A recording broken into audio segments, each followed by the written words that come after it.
सर्वप्रथम हम सबके शास्ता महाकारुणिक तथागत बुद्ध को मैं कोटि-कोटि नमन करती हूँ।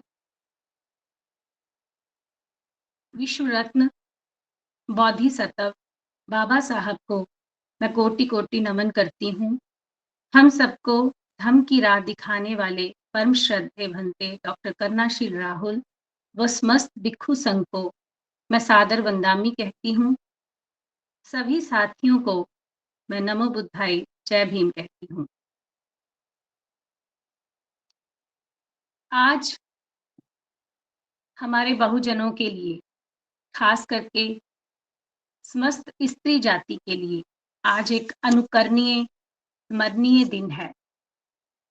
आज हमारी राष्ट्रमाता सावित्रीबाई फूले जी की जयंती है, उनका जन्म दिवस है। और उनके जन्म दिवस पर मैं उनके संघर्षों को याद करते हुए उनको कोटि-कोटि नमन करती हूँ। और आप सभी धम्म बंधुओं को मैं उनके जन्म दिवस पर हार्दिक बधाई देती हूँ। नारी मुक्ति आंदोलन प्रारंभ करने वाली वो पहली महिला थी। उनका व्यक्तित्व था, वो साहस, संघर्ष और समर्पण से ओत-प्रोत था। आज हमारे देश की राष्ट्रमाता प्रथम महिला अध्यापका माता सावित्रीबाई फूले किसी परिचय की मोहताज नहीं है। वो हमारे देश की ऐसी प्रथम महिला थी, जिनके संघर्ष के सदके हम स्त्रियों को समाज में एक ऐसे नवयुग समाज में हम प्रवेश किए और उसका रास्ता जो था, वो माता सावित्रीबाई फूले द्वारा हमें दिया गया। उनका सारा जीवन हमारे लिए एक उदाहरण प्रस्तुत करता है। वो एक मिसाल है हम सभी महिलाओं के लिए कि उनका जीवन ये साबित करता है कि स्त्री जो है वो कमज़ोर नहीं है, लाचार नहीं है और उसका जो जीवन है वो दूसरों की दया पर निर्भर नहीं करता। उन्होंने हमें ये भी बताया कि कुदरती तौर पर जो स्त्री है वो पुरुषों के बराबर ही बौद्धिक रूप में सशक्त है। वह किसी भी परिस्थिति का सामना बहुत अच्छे तरीके से पुरुष समान ही कर सकती है। अब हम बात करते हैं कि माता का जन्म कहाँ हुआ? उनका जन्म महाराष्ट्र में जिला सतारा के एक गाँव नए गाँव में 3 जनवरी 1831 में हुआ। उनके पिताजी का नाम खांदोजी नेवसे पाटिल था। उनकी माता का नाम लक्ष्मीबाई था और उनके 3 भाई थे और सावित्रीबाई इकलौती बहन थी।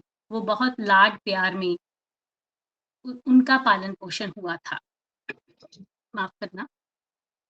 जब सावित्रीबाई पैदा हुए तो उस समय ब्राह्मणवादी व्यवस्था में स्त्री को बहुत प्रताड़ित किया जाता था।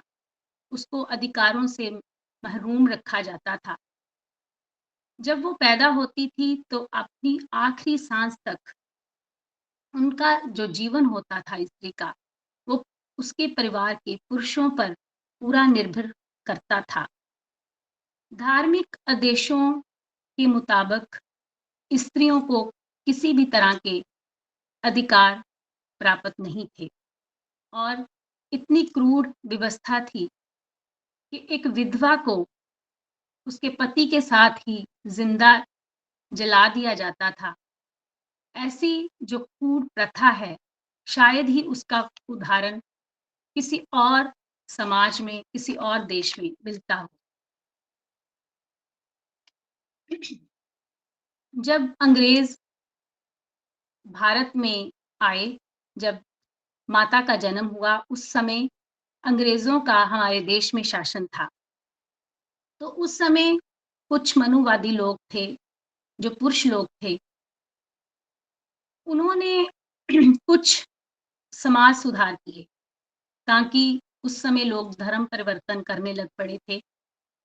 तो उनका मोटिव था कि हम थोड़ा बहुत सुधार करें, ताकि जो ये भरम है वो बना रहे, कि जो हमारा धर्म है वो श्रेष्ठ है। लेकिन उस समय में कुछ जो समाज सुधारक थे, वो हमारे सामने आते हैं उनके नाम। पर उस समय जो सबसे पहले जिस स्त्री ने स्त्रियों की इस दुर्दशा पर आवाज़ उठाई, वो हमारी माता सावित्रीबाई फुले ही थी। उन्होंने कोई भी स्त्री उस समय जो उन पर अत्याचार होते थे, वो आगे नहीं आती थी, क्योंकि जो उस समय की व्यवस्था थी, वो बहुत क्रूर थी और किसी भी स्त्री का इतना साहस नहीं था कि वो उठकर जो उस पर अत्याचार होते हैं, उसकी बात कर पाए। ऐसे भयभीत वातावरण था, जिसमें हमारी माता ने इन कठोर कानूनों को, जो ब्राह्मण द्वारा बनाए गए थे, उनको ठेंगा दिखाकर घर से बाहर निकलकर धार्मिक मान्यताओं के विरुद्ध शरेआम बगावत का ऐलान कर दिया और उन्होंने अज्ञानी समाज को, जो कि औरत को पाँव की जूती से भी बदतर समझता था, उसको ज्ञान देने की ठान ली। सावित्रीबाई फुले वो पहली महिला थी, जिन्होंने प्रचलित रूढ़िवादी व्यवस्था को तिलांजलि देकर नई सामाजिक व्यवस्था के लिए खुद को समर्पित कर दिया। उनका सारा जीवन उन्होंने इसी समर्पण में गुजारा। उनका संपूर्ण जीवन समस्त स्त्री जाति के लिए, विशेष करके हमारी भारतीय स्त्रियों के लिए एक प्रेरणा का स्रोत है। आज हम देखते हैं कि आज जैसे हमारी माँ का जन्म दिवस था, तो मीडिया के ज़रिए, पुस्तकों के ज़रिए, विभिन्न प्रकार की सभाएँ और गोष्ठियों के ज़रिए जो हमारी महिलाएँ हैं, उन्होंने माता के बारे में बहुत जानकारी दी, उनके संघर्ष के बारे में, उनके साहस के बारे में। लेकिन फिर भी हमारी बहुजन समाज की महिलाएँ सही दिशा पकड़ नहीं पा रही। बेशक आज वो माँ सावित्रीबाई फुले का संघर्ष तो जानती हैं, लेकिन वो सही दिशा नहीं पकड़ पाती। इसका एक जो विशेष कारण है, वो ये है कि वे सामाजिक क्रांति को तो जान गई हैं, लेकिन जो पुरानी सामाजिक व्यवस्था है, जिस धर्म में वो रहती थी, वो उसे छोड़ने के लिए तैयार नहीं है। वो जो पुरानी सामाजिक मान्यताएँ हैं, उनको साथ में ढोती रहती हैं, लेकिन हमारी माँ इस दुविधा में नहीं थी। उन्हें बहुत जल्दी समझ आ गया कि हमारी बेड़ियाँ कहाँ हैं, हम गुलाम कहाँ हैं और मैंने कैसे काम करना है और मेरा लक्ष्य क्या है। लेकिन आज हम पढ़ी-लिखी औरतें, हमें जितना भी समझा लो, हम एक बात पर अडिग रहती हैं, जड़ हो गई हैं, जैसे हम किसी बात को समझना ही नहीं चाहती। लेकिन आगे हम अब बात करेंगे कि माता सावित्रीबाई फुले एक शिक्षिका थी, लेकिन वो कोई आम शिक्षिका नहीं थी। मैं भी एक अध्यापक हूँ, लेकिन मैं तनख्वाह के लिए काम करती हूँ। मुझे कुछ सैलरी मिलती है, मैं बच्चों को पढ़ाती हूँ, लेकिन हमारी माँ ने ऐश्वर्य के लिए, संपन्नता के लिए वो शिक्षिका नहीं बनी। उनका कार्य बहुत महान था। उन्होंने अपनी पाठशालाओं में, स्कूलों में वो पाठ्यक्रम ही नहीं पढ़ाया, जो उनका पाठ्यक्रम था, बल्कि उन्हें अपने जो उनके विद्यार्थी थे, उनको बौद्धिक ज्ञान भी दिया। उन्होंने शिक्षा का असली अर्थ समझ लिया था कि शिक्षा का असली अर्थ सिर्फ ज्ञान प्राप्त करना ही नहीं है, बल्कि हमारी बौद्धिक रूप में भी तरक्की होनी चाहिए। जैसे श्रद्धे भंते हमें अक्सर कहते हैं कि औरतों की जो शिक्षा है, वो औरतें क्यों प्राप्त करती हैं?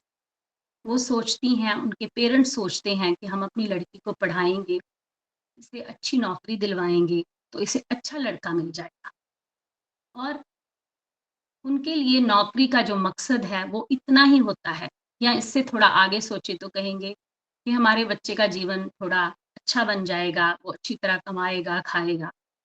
लेकिन जो श्रद्धे भंते हमें ये सिखाते हैं कि सिर्फ़ पढ़ना और आर्थिक रूप से सशक्त होना ही एक नारी के लिए ज़रूरी नहीं है। उसने अपने श्रेष्ठ जीवन के लिए क्या किया है, अपने समाज के लिए क्या किया है, इसका भी मूल्यांकन उसे करना चाहिए। अब हम आगे बात करेंगे कि जो माता सावित्रीबाई फूले थी, उनके जो स्टूडेंट थे, उसमें एक बहुत ही प्रतिभाशाली उनकी विद्यार्थी थी। उनका नाम था मुक्ता साल्वे। उन्होंने मुक्ता साल्वे ने जब स्कूल का वार्षिक समारोह था, तो उन्होंने एक बहुत धुआँधार भाषण दिया, क्योंकि उनकी अध्यापिका माता सावित्रीबाई फूले थी, जिनका लक्ष्य बिल्कुल क्लियर था। उस बच्चे ने भाषण में कहा कि जिस धार्मिक व्यवस्था ने हमें अपने धार्मिक ग्रंथ छूने का अधिकार नहीं दिया है, तो हम उस धार्मिक व्यवस्था में क्यों फँसे हुए हैं? हमारा धर्म कौन-सा है? अब हम आगे बात करेंगे कि माता सावित्रीबाई फूले की जो शादी थी, वो छोटी उम्र में ही हो गई, क्योंकि उस समय बाल विवाह की प्रथा थी। वो उस समय 9 वर्ष की थी और उनके जीवन साथी ज्योतिबा फूले, वो 13 वर्ष के थे। लेकिन इतनी छोटी उम्र होने के बावजूद भी सावित्री बहुत सहनशील और सुलझे हुए विचारों की थी। जब उनकी शादी हुई तो उन्हें पढ़ना नहीं आता था, तो ज्योतिबा फूले ने उनको उनके मन में रुचि पैदा की और वो पढ़ने लगी। ये बहुत बड़ी बात है कि हम जिस समय की बात कर रहे हैं, जबकि स्त्रियों के लिए पढ़ना बिल्कुल मनाही थी, पाप समझा जाता था। उस समय ज्योतिबा फूले ने भी इन सभी रूढ़िवादी परंपराओं को छोड़कर अपनी जो जीवन संगिनी है, उनको पढ़ाई का रास्ता बताया। क्योंकि उन्हें समझ था, इस बात की समझ थी कि विद्या ही जो है वो सभी मुश्किलों का समाधान है। इसके बाद हम बात करेंगे कि जो ज्योतिबा फूले थे, जब उनकी शादी हुई तो उसके बाद उनको एक ब्राह्मण मित्र की शादी में जाने का मौका मिला। वो उनके परम मित्र थे, लेकिन जब वो शादी में गए, तो उन्हें वहाँ से बेइज़्ज़त करके भेज दिया गया। उनके निम्न जाति के होने के कारण, शूद्र जाति के होने के कारण, उनको उस शादी में रहने नहीं दिया गया। जब वो घर आए, तो वो बहुत उदास हो गए और उन्होंने खाना नहीं खाया, बहुत दिन तक वो चुप रहे। तो उन्होंने अपनी जीवन संगिनी से कहा कि ये जो मेरा अपमान हुआ है, ये मेरा व्यक्तिगत अपमान नहीं है, ये मेरी समस्त जाति का अपमान है, और अगर ये मेरा अकेले का अपमान होता तो मैं सह लेता, लेकिन अब मेरा ये समस्त जाति का अपमान हुआ है, तो ये बात सही नहीं है। तो माँ सावित्रीबाई फूले ने उनका हौसला बढ़ाया और उनको कहा कि अगर ये अपमान व्यवस्थागत है, तो इसका समाधान भी व्यवस्था को बदल कर ही होगा। आज कितने ऐसे व्यक्ति हैं जिनका अपमान होता है, जातिगत शब्द उन्हें कहे जाते हैं, तो वो इस तरह सोचते हैं कि ये अपमान मेरा अकेले का नहीं है, ये मेरी सारे समाज का अपमान। या कितनी ऐसी जीवन साथी संगिनी हैं जिनके जीवन साथी उन्हें आकर ऐसी बात बताएं, तो वो उनका सहारा बने, उनकी सपोर्ट करें। देखिए, जब कोई साथी दुखी होता है, तो संवेदना के शब्द तो दूसरा साथी भी अक्सर जो है वो दे देता है, उसकी सहानुभूति उससे वो रखता है, लेकिन किसी समस्या का समाधान बताना, ये माता सावित्रीबाई फूले के व्यक्तित्व में था। दोनों ने एक समाधान ढूँढा, दोनों ने एक ऐसा दंपति बनकर वो हमारे सामने आए कि हम उन्हें फूले दंपति कहते हैं। वो एक-दूसरे के पूरक थे। बहुत से साहित्यकार जो हैं, वो सावित्री माँ को उनके जीवन का जो सारा स्रोत है जो वो ज्योतिबा फूले को देते हैं। लेकिन जो साहित्यकार हैं, उनको गलत ठहराते हुए जो ज्योतिबा थे, उन्होंने अपनी सारी सफलता का श्रेय जो है, वो अपने जीवन संगिनी को दिया है। देखिए, जब इस दुनिया में ज्योतिबा फूले नहीं रहे, तो भी माता सावित्रीबाई फूले ने 7 साल उनके पीछे जो उनका काम था, उसको आगे चलाया और जितने भी काम ज्योतिबा फूले कर सके, जितनी तीव्रता से, जितनी अच्छे तरीके से वो काम कर सके, वो सभी का श्रेय जो है, वो माँ सावित्री बाई फूले को ही जाता है, क्योंकि वो कभी भी उनके रास्ते का रोड़ा नहीं बनी। वो दोनों, वो जो कपल था, वो एक-दूसरे के पूरक थे। वो दोनों विचारों से धार्मिक थे। इसलिए जो एक ने बात कही, वो दूसरे ने मानी और जो दूसरे ने कही, वो पहले ने मानी। अब जब सदियों से जो स्थापित रूढ़िवादी परंपराओं को तोड़ा जाता है, तो इन परंपराओं को पुरुषों के मुकाबले स्त्रियों को ज़्यादा विरोध का सामना करना पड़ता है। सगे-संबंधी, रिश्तेदार, आस-पड़ोस, पूरा समाज प्रखर विरोध उस स्त्री को झेलना पड़ता है। फिर जो माता सावित्रीबाई फूले थी, वो शूद्र समाज भी उनके विरुद्ध था, क्योंकि वो समझते थे कि ये कौन-सा काम कर रही है, स्त्रियों को पढ़ाने का काम कर रही है। इसको भी पाप लगेगा, हमको भी पाप लगेगा। और जो ब्राह्मण लोग थे, वो भी उनके विरुद्ध थे, क्योंकि उनका जो सारा काम था, जो उसका जो जिस पर उनका धर्म टिका हुआ था, उसकी जड़ें हिल जाएँगी अगर स्त्रियाँ पढ़ जाएँगी तो। तो उनका व्यक्तित्व हमें सिखाता है कि अगर कोई काम भी हमने सही करना है, कोई सही काम है, तो उसके आड़े जितनी मर्ज़ी मुश्किलें आएँ, वो काम जितना भी मुश्किल हो, वो एक कोई भी व्यक्ति है, वो काम कर सकता है। और आज देखिए, हम आज़ाद भारत में रहते हैं। कोई भी किसी पर धार्मिक तौर पर अंध श्रद्धा जो है वो अपनाने को किसी को बाध्य नहीं कर सकता।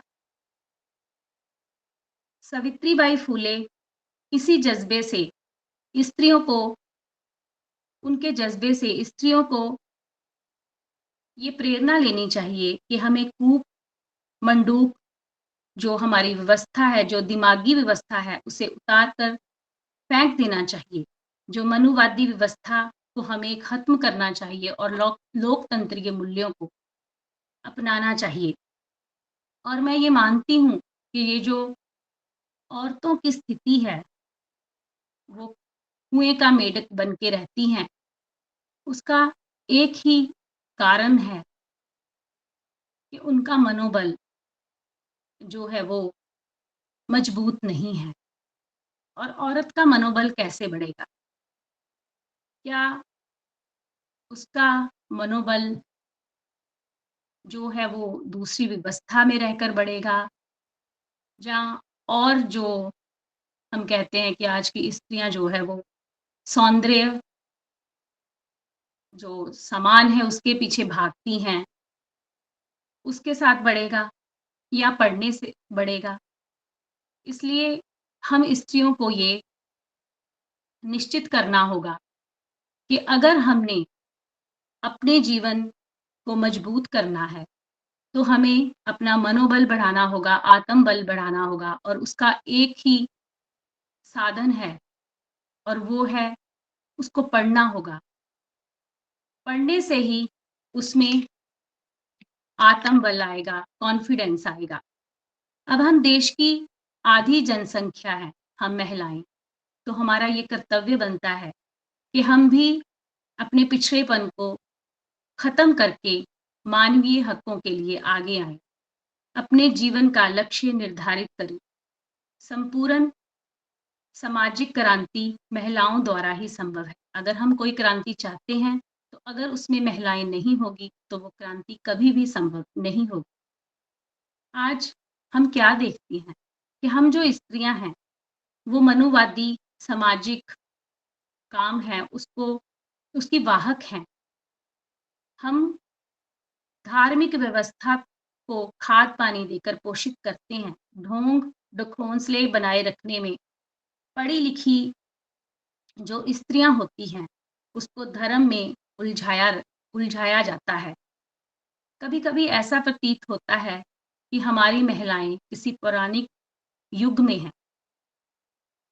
एक मैं आपके साथ घटना साझी करूँगी कि एक बार मैं कहीं से गुज़र रही थी, तो एक स्वर्ण जाति की महिला किसी मंदिर के पास खड़ी थी, तो वो कुछ गिलास में ऐसे घुमा रही थी, तो मैंने कहा ये क्या है? मैं वहाँ रुक गई। कहती इसमें 5 अमृत हैं और मैं जो भगवान की मूर्ति है उसको ये जल भेंट करूँगी। वो एक अध्यापिका थी और मैंने सोचा ये अध्यापिका बच्चों को जाकर क्या समझाएगी, क्या बताएगी? ये तो कोई तर्क की बात ही नहीं करती।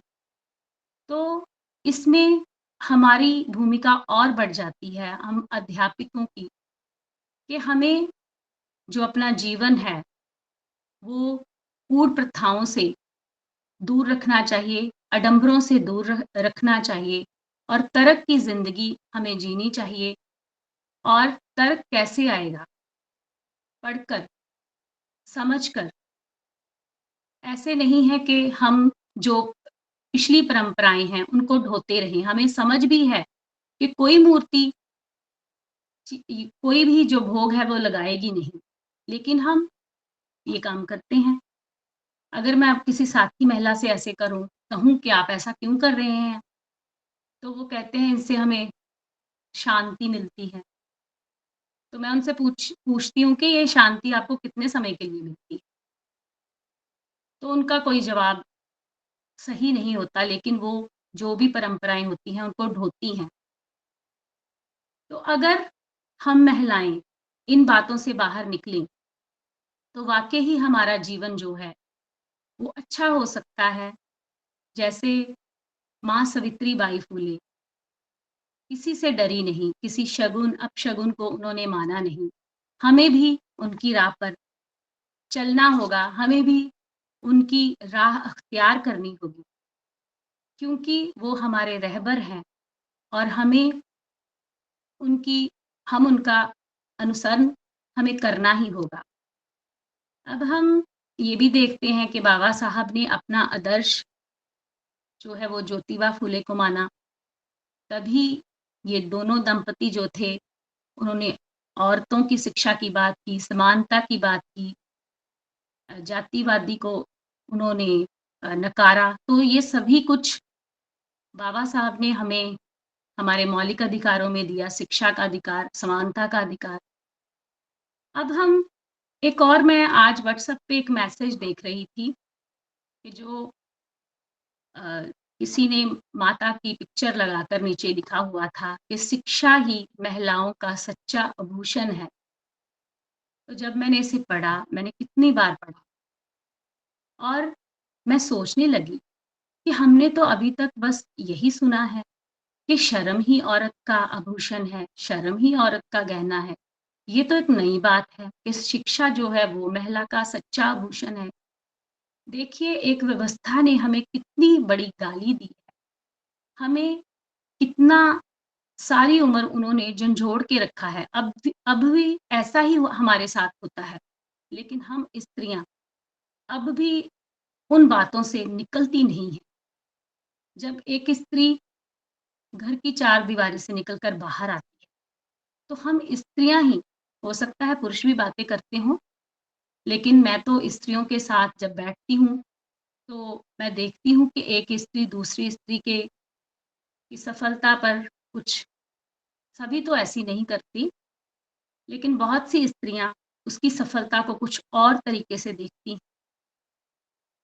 हम सभी महिलाओं को इन बातों को बहुत पॉज़िटिवली लेना चाहिए, उसके सहभागी बनना चाहिए। अगर कोई स्त्री समाज सुधार का काम करती है, तो निश्चित ही वो एक बहुत अच्छा काम कर रही है, अलग काम कर रही है, हटकर काम कर रही है।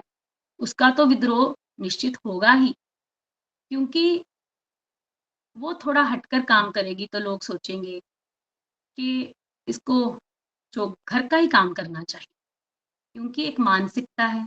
हम सभी महिलाओं को इस मानसिकता से बाहर आना चाहिए। हो सकता है आपका मनोबल इतना ऐसा ना हो कि आप घर और बाहर भी सँभाल सकते हो।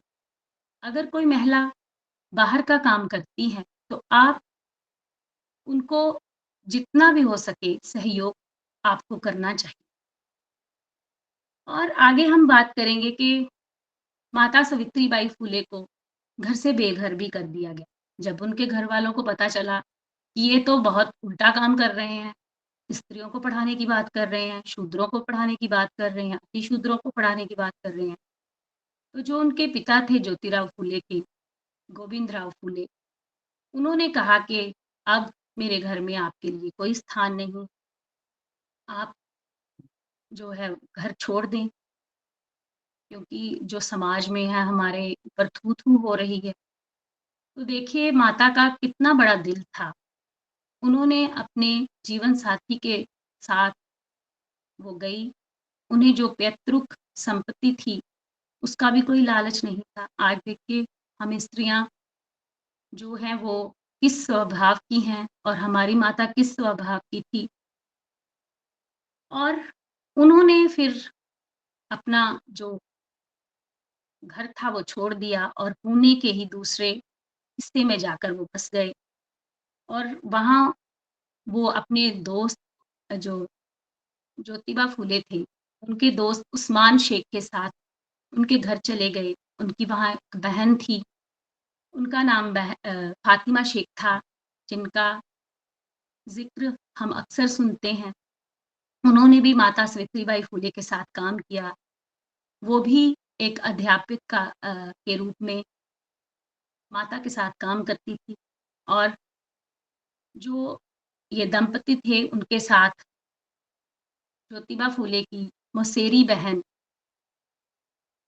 सगुना बाई भी थी और इन्होंने सभी ने मिलकर इकट्ठे काम करना शुरू कर दी।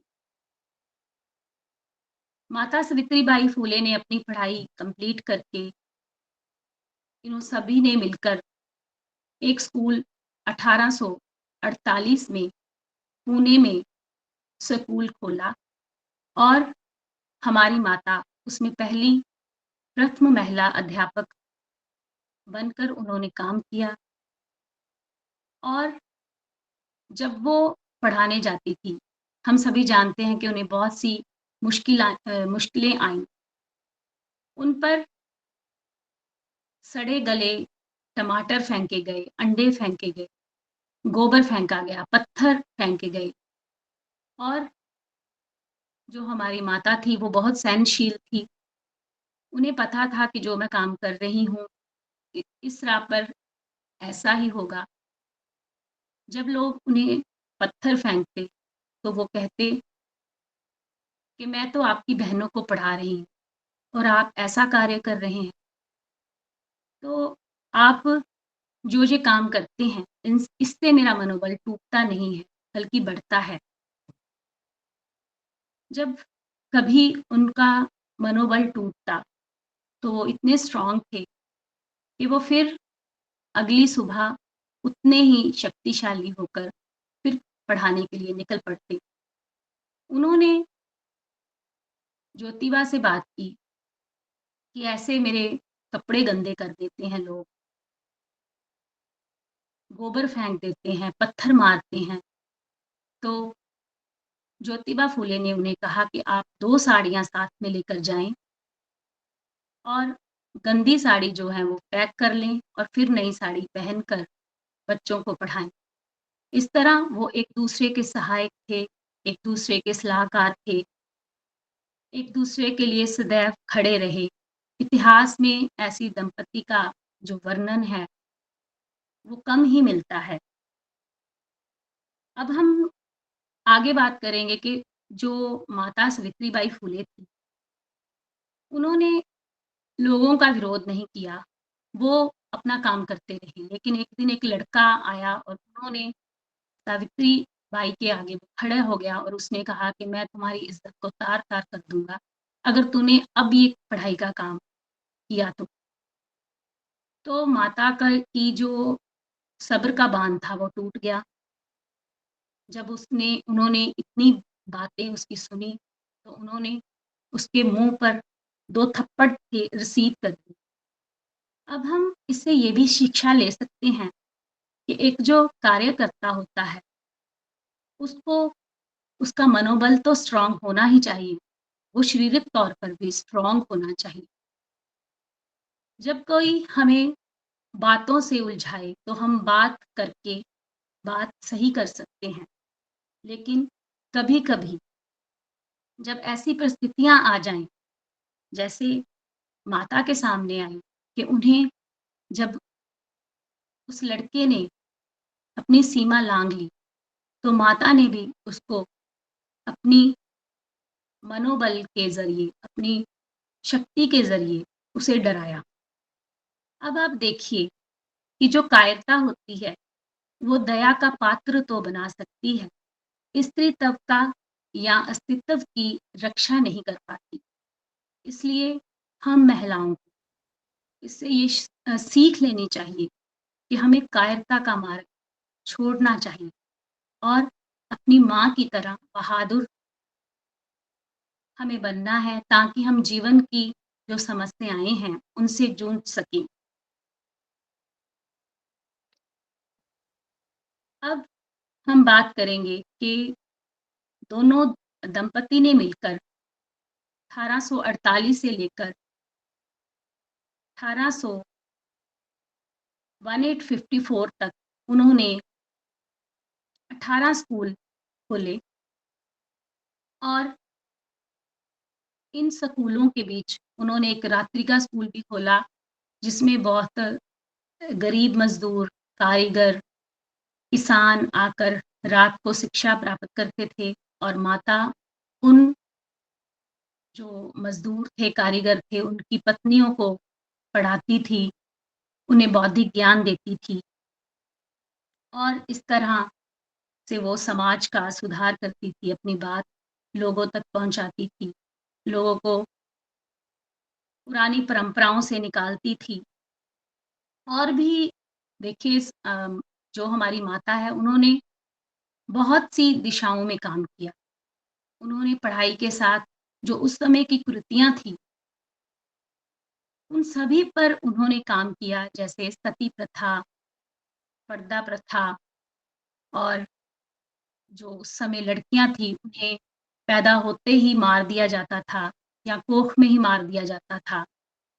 और भी बहुत से जो सुधार थे माता सावित्रीबाई फूले ने किया।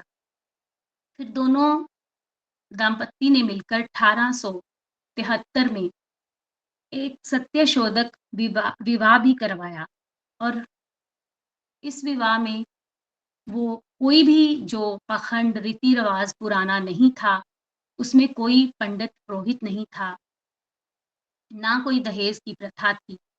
सो ये भी एक सुधार इस दाम्पत्य ने जो किया।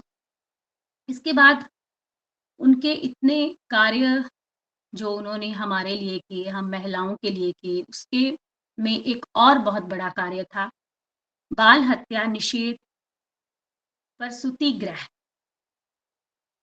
उन्होंने ये जो बाल हत्या निषेध प्रसूति गृह बनाया, वो उन्होंने माता ने जो विधवा औरतें थीं, उनकी दशा को गंभीरता से लिया। वो एक औरत थी और औरत की पीड़ा को भली-भाँति जानती थी। देखिए वो कितने ममता से भरी थी, करुणा से भरी थी। आज भी बहुत सी महिलाएँ हैं, लेकिन कितनी महिलाएँ हैं जो दूसरों की पीड़ा को अपनाती हैं, सहलाती हैं। आजकल की जो स्त्री है हमारे समाज की, वो तो इतनी बिज़ी है कि वो सोचती है कि अपना ही घर सँभाला जाए, तो बहुत है। लेकिन हमारी माँ, उन्होंने जो विधवा औरत थी, उसके दुःख को भी जाना। आप जानते हैं कि उस समय जो शूद्र और अतिशूद्र लोग थे, उनकी जो विधवा औरत होती थी, उनकी शादी हो जाती थी देवर के साथ या कोई और तरीके से। लेकिन जो उच्च वर्ण थे, ब्राह्मण वर्ण या और क्षत्रिय वर्ण था, उनकी जो विधवा औरतें होती थी, उनका जीवन और भी दुर्लभ था, और भी दयनीय था। और हम जानते हैं कि उस समय जो महिलाएँ थीं, उनका विधवा महिलाएँ थीं, उनको मानसिक और शारीरिक यातनाएँ सहनी पड़ती थी। कई बार जो विधवा महिला थी, उनका शारीरिक शोषण भी होता था और बदनामी के डर से उसके घर वाले उसका गर्भपात करवा देते थे। कई बार वो जो गर्भवती स्त्री होती थी, वो मर भी जाती थी और कई बार जब बच्चा पैदा हो जाता था, तब बच्चे को मार दिया जाता था। ये कितनी बड़ी समस्या थी उस समय की, क्योंकि औरत को आर्थिक रूप में भी वो संपन्न नहीं थी, उसका कोई सहारा नहीं था और एक इतनी बड़ी समस्या स्वर्ण लोगों के लिए थी। एक तो वो जातिगत तरीके से अपने आप को बहुत ऊँचा मानते हैं, वो कोई विधवा उनकी इस तरह का काम करे, तो उनके लिए बहुत ही ये दुर्लभ कार्य था और एक और ऐसी जो अनैतिक दुराचार से वो मानते थे कि जो संतान पैदा होगी, उसमें समाज जो है वो उसमें गिरावट आएगी। ये सभी कारणों के कारण जो तथाकथित उच्च जाति के लोग थे, वो माँ सावित्रीबाई फुले के और विरुद्ध हो गए कि ये इसने नया ही काम शुरू कर दिया। पहले ये औरतों को शिक्षा देने का इसने काम किया, अब इसने एक और काम कर दिया, ये भी सामाजिक गिरावट का काम है। लेकिन माता सावित्रीबाई फुले ने ये कार्य 1853 को उस्मान शेख नामक जो मुसलमान हमने पहले बात की थी, उसके घर में ही ये जो बाल हत्या निषेध प्रसूति गृह शुरू किया। सावित्रीबाई फुले की प्रेरणा, उनके मातृत्व का भाव और विधवाओं के प्रति सहानुभूति ने उनका कार्य बहुत आसान बना दिया। उन्होंने जिस निष्ठा से शिक्षा पर काम किया, उसी निष्ठा से उन्होंने उन विधवा महिलाओं की सेवा की। एक-एक करके 100 से ज़्यादा विधवा महिलाओं इस बाल हत्या निषेध प्रसूति गृह में बच्चों को जन्म दिया। ये दंपति जो थे उनको ये बात समझ आ गई थी कि दुनिया में जीने का हक सभी को है।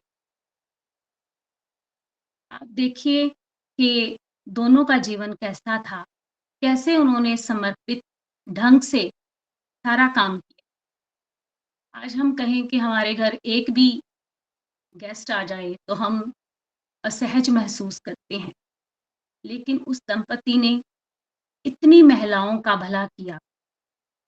उनका जीवन कैसा होगा? आप कुछ समय के लिए आपको ज़रूर ये बात सोचनी चाहिए कि हमारे जो रहबर हैं, उनका जीवन कैसा था? उन्होंने कितने त्याग किए, कितना कुछ उन्होंने हमारे लिए किया और आज हमारा जीवन इतना सुलभ उनकी वजह से ही है। उसके बाद जो हम बात करते हैं कि ज्योतिबा फुले को जो है एक अ, फिर एक स्त्री मिली जो कि प्रेग्नेंट थी और वो आत्महत्या करने जा रही थी। तो फूले ने उनको रोका, उनको समझाया कि आप ऐसा नहीं कर सकती। वो जो स्त्री थी वो द्वंद में थी कि मेरे पेट में तो बच्चा है लेकिन ये अनैतिक है, ये पैदा हो जाएगा तो इसके बाप का नाम मैं किसे दूँगी? तो इस दंपति ने उसका जो बच्चा था, उस औरत का नाम काशीबाई था, उसका बच्चा खुद गोद ले लिया। आप देखिए कितनी महान हमारी माता थी, कितने महान हमारे राष्ट्रपिता थे, जिन्होंने किसी का बच्चा तो गोद लिया और वो भी उस समय के जो लोगों में प्रचलन था कि दुराचार से पैदा हुआ बच्चा है, उन्होंने उस बच्चे को अडॉप्ट किया और उसे पढ़ा-लिखा कर माता ने डॉक्टर भी बनाया। आज देखिए, मैं एक उदाहरण और आपको यहाँ दूँगी कि जो विश्व सुंदरी सुष्मिता सेन है, वो तथाकथित ब्राह्मण जाति से बिलॉन्ग करती हैं। उन्होंने शादी नहीं की और 2 बच्चे अडॉप्ट किए हैं। उनके सामने कोई भी मुश्किल नहीं है क्योंकि वो तो आप जानते ही हैं कि उनको किसी तरह की कोई कमी नहीं है, आर्थिक तौर पर वो संपन्न हैं। लेकिन उन्होंने एक प्रोग्रेसिव कदम उठाया। देखिए हमारी वो 21 सदी की अब की बात है और हमारी माता ने ये जो काम किया वो 19वीं सदी के मध्य में ये बात काम किया। कितना फ़र्क है, कितना समय का गैप है।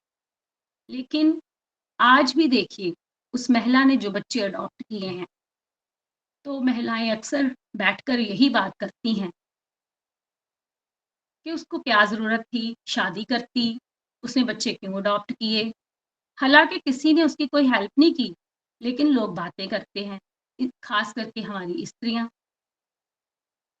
इसका मतलब ये है कि आज भी स्त्रियाँ इस बात से ग्रस्त हैं कि एक औरत के लिए शादी बहुत ज़रूरी है, क्योंकि उनकी मानसिकता वही है कि औरत असुरक्षित है, अगर उसकी शादी होगी तो ही वो सुरक्षित है और फिर शादी के बाद बच्चा भी ज़रूरी है।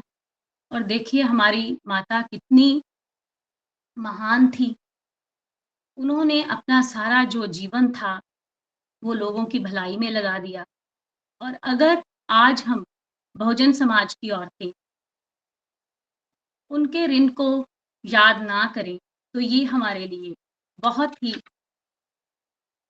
मैं कहूँगी कि शर्म की बात है।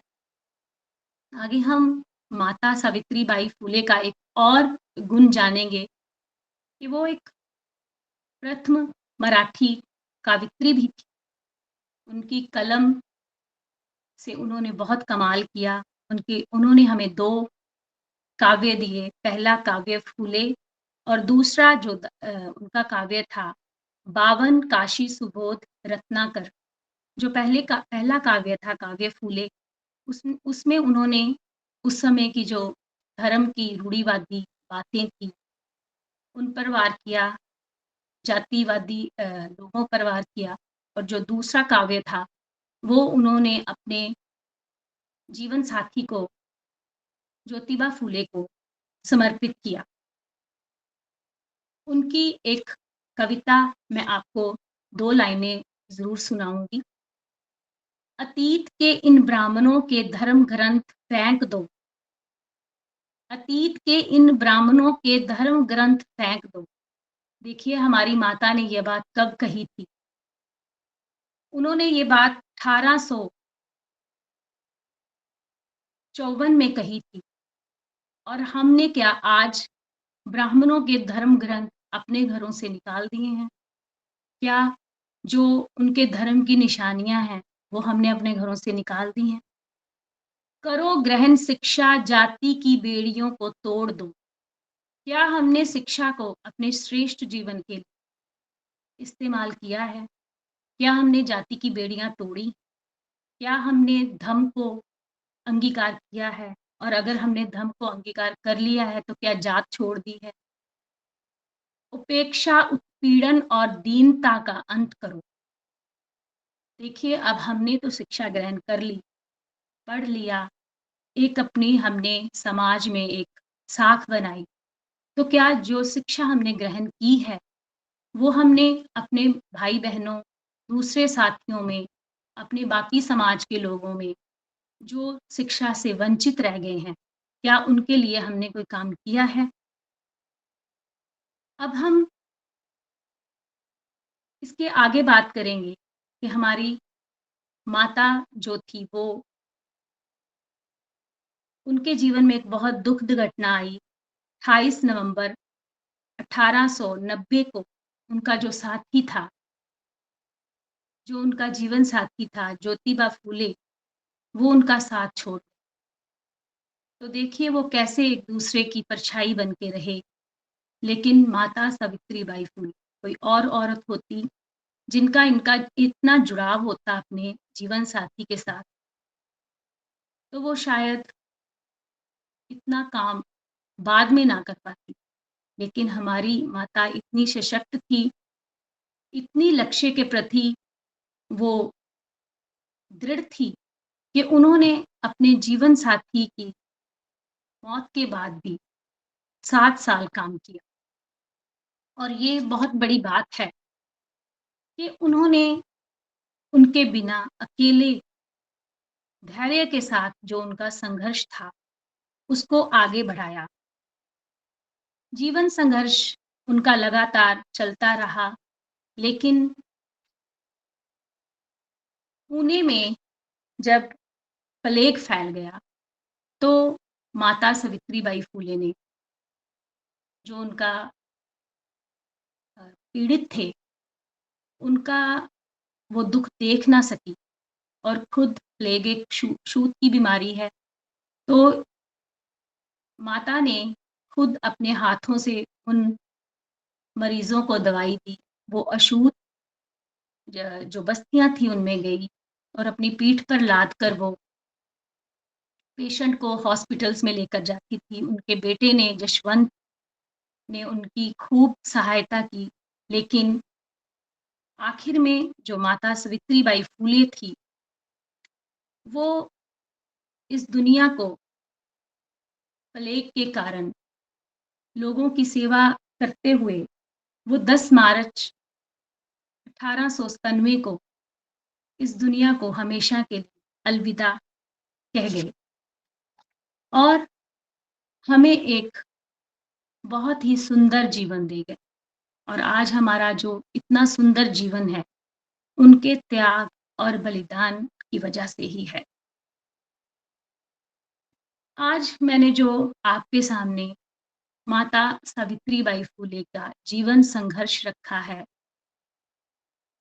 ये मैं मानती हूँ कि उनका जो सारे जीवन के दुःख थे, जो उन्होंने अपने मन पर, अपने शरीर पर जो उन्होंने सहे, वो मैं उसका रत्ती भर ही व्याख्यान कर पाई हूँ।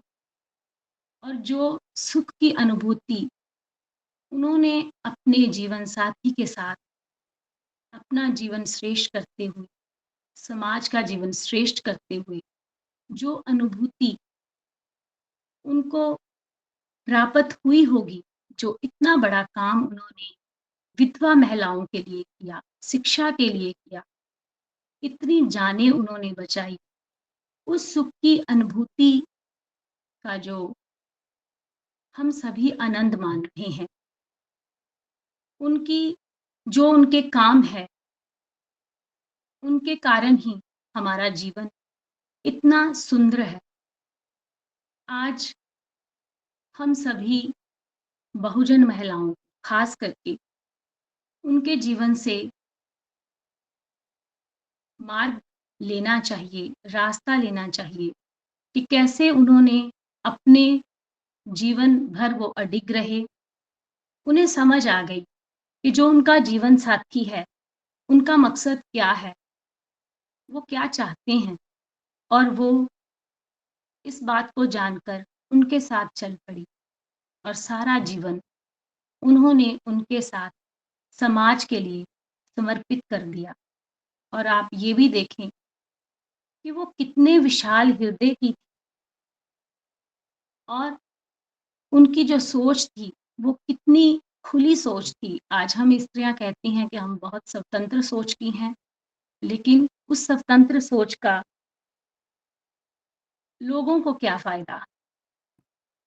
उसका फ़ायदा हमें तो हो सकता है, लेकिन जिन अधिकारों को, जिन रहबरों के दिए अधिकारों को लेकर हमने इतना सुंदर जीवन प्राप्त किया है, हमारा भी कुछ फ़र्ज़ है कि हम अपने जीवन को सुंदर, हमने बाबा साहब, तथागत बाबा साहब और ज्योतिबा फूले, माता सावित्रीबाई फूले और बहुत से रहबर के ज़रिए इतना सुंदर बना है, तो हमारे कुछ फ़र्ज़ हैं अपने समाज के प्रति। तो आइए हम उन फ़र्ज़ों को निभाएँ, उनको जानें। और एक बात मैं और कहना चाहूँगी कि हम महिलाओं का जीवन बहुत उलझनों से भरा हुआ है। ये पक्की बात है कि जो माता ने इतने काम हमारे लिए किए, हमारा जीवन सुलभ तो हुआ है, लेकिन जो हमारे आस-पास जो बेड़ियाँ हैं, कई बार हम महिलाएँ वो तोड़ नहीं पाती। लेकिन मैं आपसे निवेदन करूँगी सभी बहनों से, अगर कभी भी जीवन में ऐसा कोई मुश्किल समय आए, तो एक बार माता सावित्रीबाई फूले के जीवन को ज़रूर याद करें कि उनके सामने कितनी विषम परिस्थितियाँ थी। क्या हम उतनी मुश्किलों से गुज़र रहे हैं? आज हमारे पास कितना कुछ है, लेकिन माता सावित्रीबाई फूले ने, उनकी आर्थिकता भी इतनी मजबूत नहीं थी, फिर भी उन्होंने इतना काम किया।